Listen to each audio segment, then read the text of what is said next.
मैं हूं आपके साथ गुंजन दीक्षित। बुलेटिन की शुरुआत बड़ी खबर के साथ करेंगे। विधानसभा अध्यक्ष सतीश महाना का फेक अकाउंट बनाया है। सतीश महाना के नाम से फेक फेसबुक आईडी बनाई गई है। फेक फेसबुक आईडी पर असलाहों की लगाई है सेल। हथियार खरीदने के लिए मोबाइल नंबर भी इस पर साझा किया गया है। मामले की जांच में बहरहाल पुलिस जुटी हुई है। ये बड़ी खबर आपको बता दें, सतीश महाना के नाम से एक फेक फेसबुक आईडी बनाई गई है। विधानसभा अध्यक्ष सतीश महाना के नाम से एक फेक फेसबुक अकाउंट बनाया गया है। इसके साथ ही इस फेक फेसबुक आईडी पर असलों की सेल लगाई गई है। हथियार खरीदने के लिए मोबाइल नंबर भी यहां पर साझा किया गया है। सामाजिक माध्यम के द्वारा वेपन सेल करने और कॉन्टैक्ट नंबर देने की, इस पे जो है कॉन्टैक्ट करके आप वेपन का प्रोक्योरमेंट कर सकते हैं।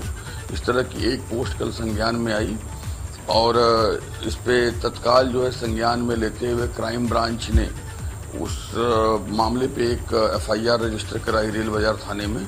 और क्राइम ब्रांच की टीम, रेल बाजार की टीम स्पेशलाइज्ड मैनर में इसकी विवेचना कर रही है। ये हमारे लिए बड़ा गंभीर विषय है कि इस तरह के आपत्तिजनक पोस्ट समाज में सामाजिक माध्यमों पे देना, यह एक तरह से सामाजिक असुरक्षा को बढ़ावा देता है और हम इस पर सख्त से सख्त कार्रवाई करेंगे।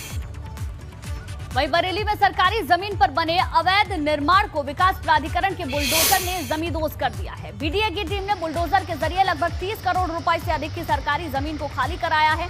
बीडीए की टीम आज 1 दर्जन बुलडोजर लेकर रामगंगा परियोजना पहुंची, जहां पर कुछ लोगों ने सरकारी जमीन पर अवैध मकान बना लिए थे। मकानों पर बुलडोजर चलता देख स्थानीय लोगों की अफसरों से नोकझोंक भी हो गई। हंगामा होने के आसार देखते हुए अफसरों ने पुलिस फोर्स तैनात कर दी ताकि उपद्रवियों पर तत्काल एक्शन लिया जा सके।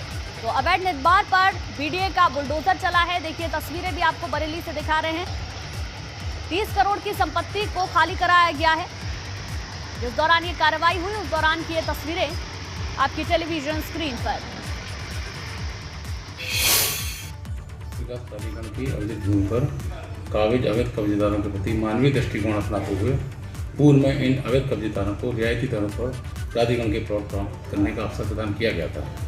इन अवैध कब्जेदारों को बिना डाउन पेमेंट के 10 वर्षों में भुगतान करने की सुविधा भी प्रदान की गई थी।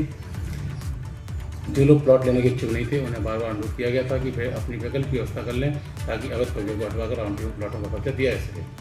अवैध कब्जों के कारण पूर्व भुगतान के बाद भी बड़े पैमाने पर आवंटियों को कब्जा नहीं दिया जा पा रहा था। रेल विकास प्राधिकरण की अर्जित भूमि से अवैध कब्जा हटवाने की कार्रवाई की गई तथा 28 अवैध कब्जेदारों से अर्जित भूमि खाली कराई गई, जिसकी कीमत लगभग रुपये 30 करोड़ रुपये है। शेष अवैध कब्जेदारों को भी 2 दिवस का समय प्रदान किया गया तथा उनसे अनुरोध किया गया है कि वह 2 दिवस के अंदर अपने अवैध कब्जे स्वयं हटा लें। आगे बढ़ते हैं बुलंदशहर से बड़ी खबर, जहां बुलंदशहर में अवैध कॉलोनियों पर बुलडोजर गरजा है। खुर्जा में 45 बीघा भूमि पर बनी 10 से अधिक कॉलोनियों पर बुलंदशहर विकास प्राधिकरण का बुलडोजर चला है। बुलंदशहर के खुर्जा क्षेत्र में NH 91 के दोनों साइड पे प्राधिकरण के बुलडोजर ने अवैध निर्माण को गिराया है। खुर्जा में अवैध रूप से बसाई जा रही थी आवासीय कॉलोनियां। शिकायत के बाद बुलंदशहर खुर्जा विकास प्राधिकरण ने ये कार्रवाई की है। देखिए तस्वीरें भी आपको दिखा रहे हैं। 45 बीघा जमीन पर बुलडोजर चलाया गया है। अवैध निर्माण को यहां से हटाया गया है। बहुत पहले से शिकायतें मिल रही थी और शिकायत के बाद बुलंदशहर खुर्जा विकास प्राधिकरण ने बुलडोजर चलाकर अवैध निर्माण को ध्वस्त किया है। वहीं बदायूं में प्रशासन ने अतिक्रमण हटाओ अभियान चलाया। डीएम के आदेश पर शहर के बाजार में अतिक्रमण पर कार्रवाई की गई। नगरपालिका और प्रशासन की टीम ने अतिक्रमण हटाया है। चूना मंडी में अतिक्रमण हटाते वक्त टीम की व्यापारियों से नोकझोंक भी हो गई। तो ये देखिए प्रशासन ने अतिक्रमण हटाओ अभियान चलाया। लगातार अवैध अतिक्रमण के खिलाफ कार्रवाई चल रही है और इसी बीच बदायूं में प्रशासन की ओर से एक अभियान भी चलाया गया, अतिक्रमण हटाओ अभियान, जिसका नाम रखा गया। डीएम के आदेश पर शहर के बाजार में जो अतिक्रमण किए गए थे उन्हें धराशायी किया गया। अतिक्रमण पर यह कार्रवाई की गई। नगरपालिका और प्रशासन की टीम ने अतिक्रमण हटाया है। चूना मंडी में अतिक्रमण हटाते वक्त व्यापारियों से नोकझोंक भी हो गई। और ये देखिए बदायूं की ये तस्वीरें आपको दिखा रहे हैं। बाजार की ये तस्वीरें हैं जहां पर अवैध निर्माण जिन लोगों ने किया था उसे पूरी तरीके से ध्वस्त किया गया है।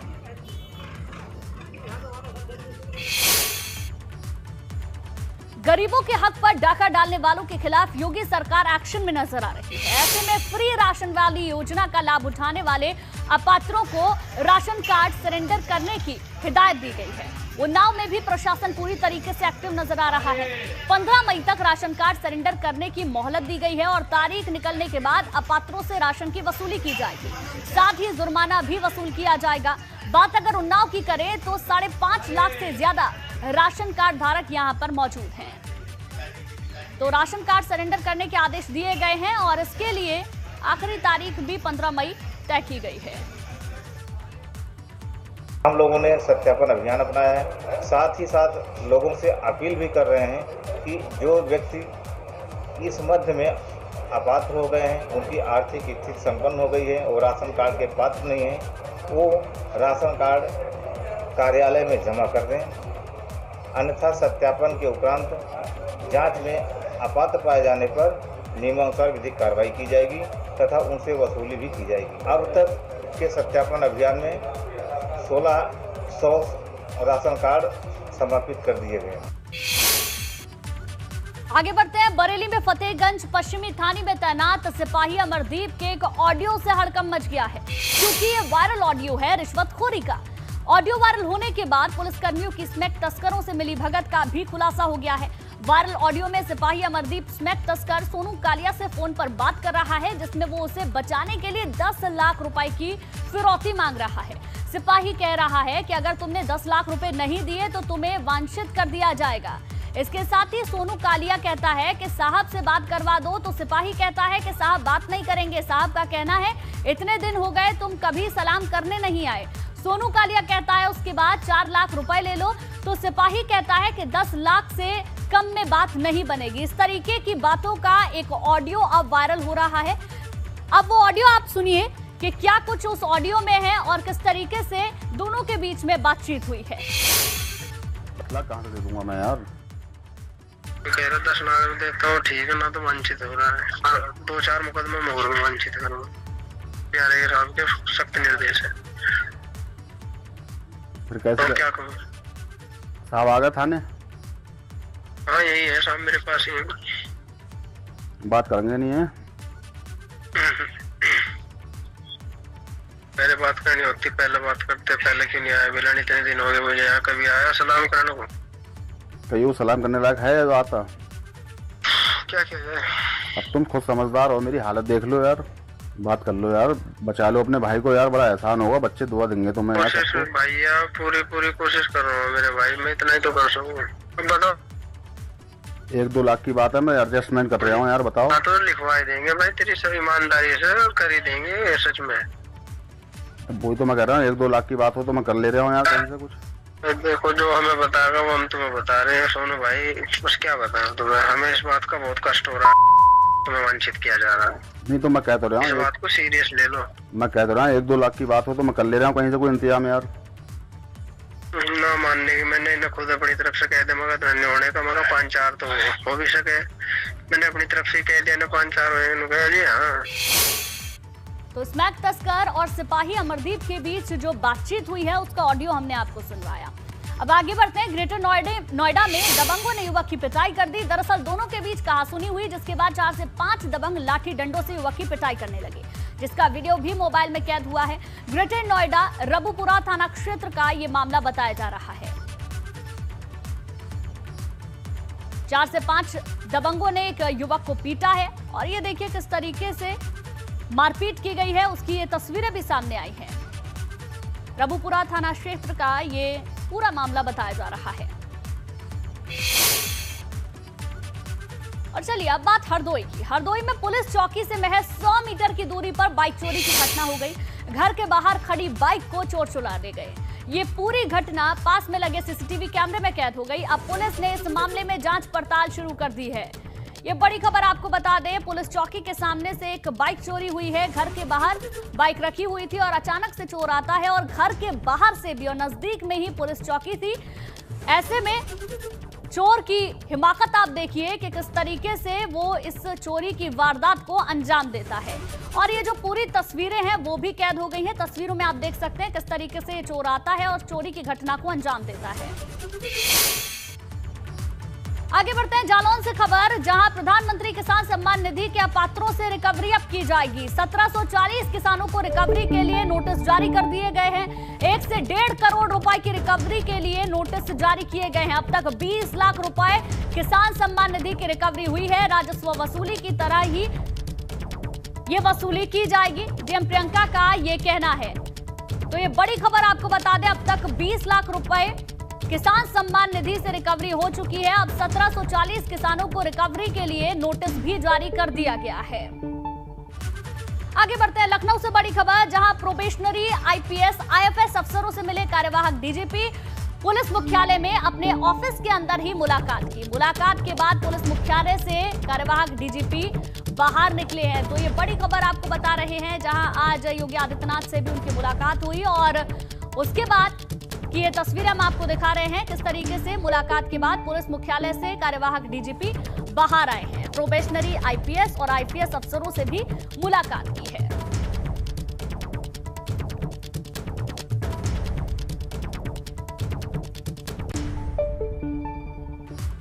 और अब बात सबसे बड़ी खबर की, श्रृंगार गौरी ज्ञानव्यापी केस मामले से जुड़ी ये बड़ी खबर है। कल सुबह 8 बजे से सर्वे शुरू होगा।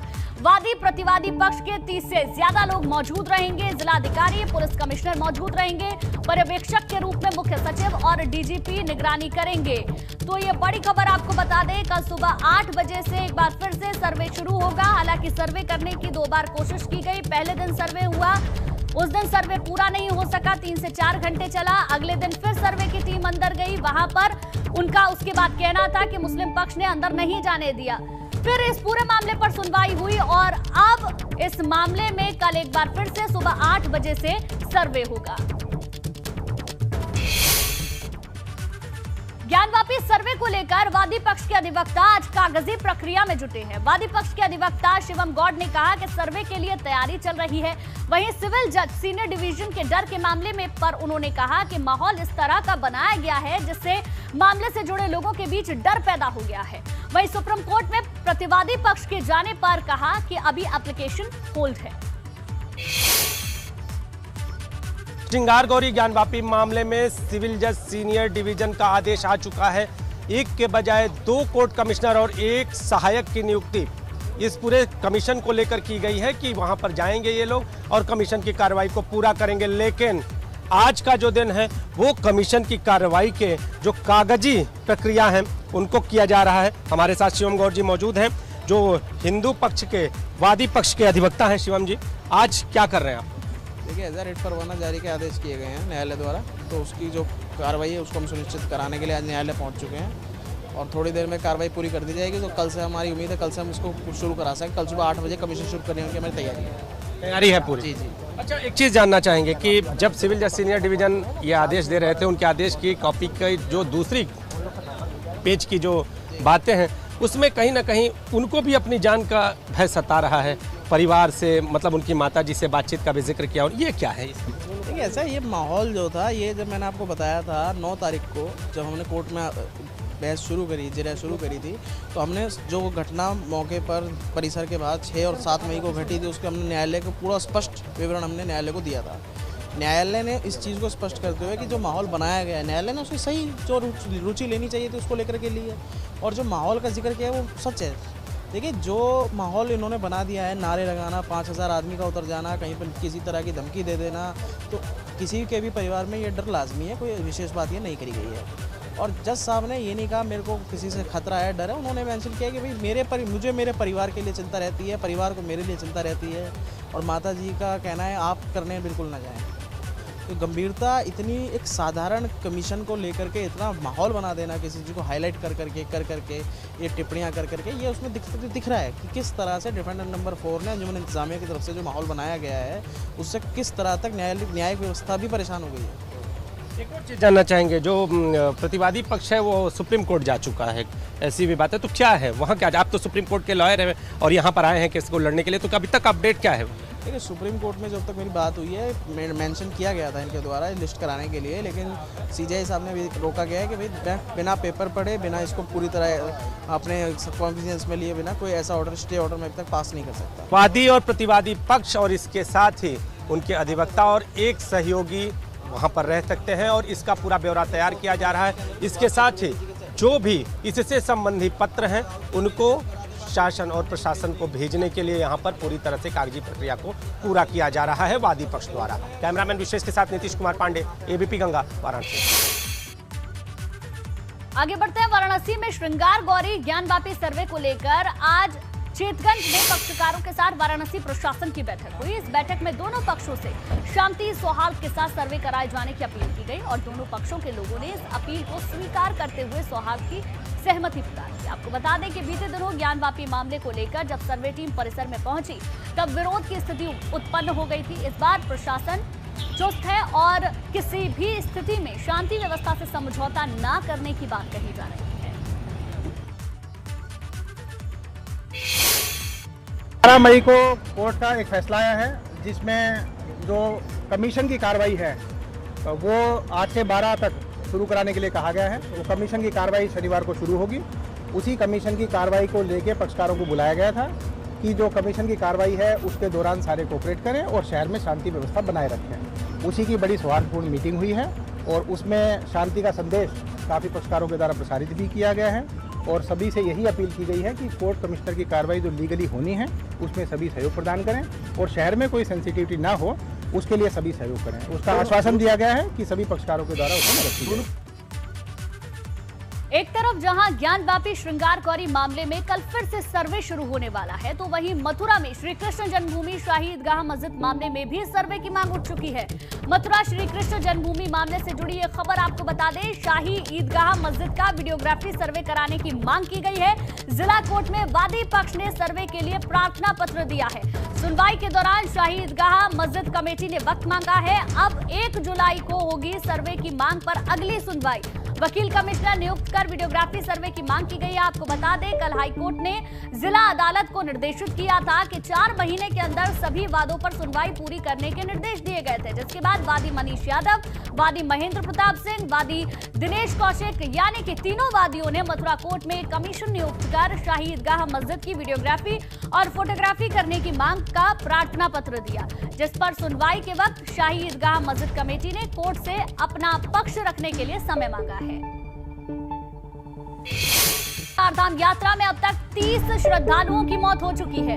आज भी 2 श्रद्धालुओं की मौत हुई है। मौत का आंकड़ा अब बढ़कर 30 पहुंचा है। जहां अभी तक आंकड़ा 20 था वो आंकड़ा बढ़कर 30 हो गया है। आज भी 2 लोगों की जान गई है। लगातार जो मौत का आंकड़ा है वो बढ़ता जा रहा है। पहले जो एक रिपोर्ट आई थी उस रिपोर्ट के आधार पर ये बताया गया था कि जो भी यात्री वहां पर गए हैं उसमें ज्यादातर यात्री किसी न किसी बीमारी से ग्रसित है। जब मौत का आंकड़ा बढ़ने लगा उसके बाद सरकार की ओर से भी एक एडवाइजरी जारी की गई जिसमें ये कहा गया कि जो लोग पहले से किसी बीमारी से ग्रसित हैं वो अभी चारधाम यात्रा पर ना जाएं। जिन्हें मधुमेह की परेशानी है, शुगर का प्रॉब्लम है, हाइपरटेंशन है या फिर कोई और परेशानी है तो वो अभी चारधाम यात्रा पर ना जाएं, क्योंकि बड़ी संख्या में श्रद्धालु पहुंच रहे हैं। ऐसे में लगातार मौत का आंकड़ा भी बढ़ता जा रहा है। जो मौत का आंकड़ा अब तक 20 था वो अब बढ़कर 30 हो चुका है। आज भी 2 श्रद्धालुओं की जान जा चुकी है। विनोद कुमार हमारे संवाददाता ज्यादा जानकारी के साथ फोन लाइन पे जुड़ गए हैं। विनोद, धीरे धीरे आंकड़ा अगर देखें तो बढ़ता जा रहा है। चाहे कदम कितने भी उठा लिए जाएं, सरकार की ओर से बैठकें भी कर ली जाएं, कितनी भी जिम्मेदारी दे दी जाए, लेकिन मौत का आंकड़ा थम नहीं रहा है। बिल्कुल गुंजन, देखिए ये बेहद ही डराने वाला आंकड़ा लगातार दिन प्रतिदिन बढ़ता जा रहा है। आज सुबह 28 मौतें थी उत्तराखंड में चारधाम यात्रियों की, और लेकिन अब 2 मौतें और हो गई हैं। एक यमुनोत्री में हुई है और एक बद्रीनाथ धाम में एक श्रद्धालु की मौत हुई है। तो जो मौत का आंकड़ा है वो 30 हो गया है। और गुंजन, ये भी महत्वपूर्ण है कि लगातार जितनी भी तैयारी शासन की, सरकार की या स्वास्थ्य विभाग की, बिल्कुल यहाँ पर चरमराई हुई साबित हो रही है। और पिछले 10 दिनों में 30 लोगों की मौत होना बहुत ही एक चिंता का कारण है, क्योंकि अमूमन ऐसा होता है कि चारधाम यात्रा के दौरान 1 महीने या 2 महीने में 1-2 मामले आते हैं मौत के, लेकिन ये 30 मौतें बिल्कुल डरा रही है, क्योंकि अब 10 दिनों में 30 मौतें हो चुकी है। तमाम बैठकें सरकार की चल रही है और इसके अलावा अगर हट के बात करें तो चारों धामों में या खासकर केदारनाथ में, बद्रीनाथ में आईटीबीपी और एनडीआरएफ के जवानों को तैनात कर दिया गया है। तो इस बात से आप अंदाजा लगाइए कि जब सरकार ने हाथ खड़े कर दिए हैं तो उसके अलावा प्रधानमंत्री कार्यालय की ओर से ही तमाम मॉनिटरिंग की जा रही है। बिल्कुल विनोद, लेकिन कहीं ना कहीं सरकार को इस तरफ ध्यान देने की जरूरत भी है। हालांकि बैठक जरूर हो रही है, जिम्मेदारियां भी दी गई हैं, लेकिन उसका रिजल्ट अभी नजर नहीं आ रहा है। एक के बाद एक लोगों की जान जा रही है। शुक्रिया आपका जानकारी के लिए।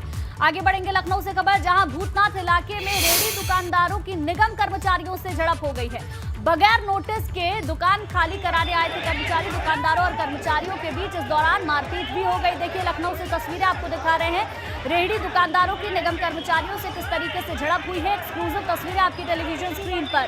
बिना नोटिस दिए दुकानों को खाली कराने के लिए कर्मचारी आए थे और इस दौरान जो रेहड़ी दुकानदार थे वो कर्मचारियों से भिड़ गए। निगम कर्मचारियों से झड़प की तस्वीरें हम आपको दिखा रहे हैं, किस तरीके से दुकानदार और निगम कर्मचारियों के बीच झड़प हो गई। एक्सक्लूसिव तस्वीरें आपकी टेलीविजन स्क्रीन पर। देखिए लखनऊ से ये तस्वीरें आपको दिखा रहे हैं। बिना नोटिस दिए जब निगम के कर्मचारी दुकान को खाली कराने के लिए पहुंचे तो ऐसे में जो दुकानदार थे वो भड़क गए और आपस में झड़प हो गई।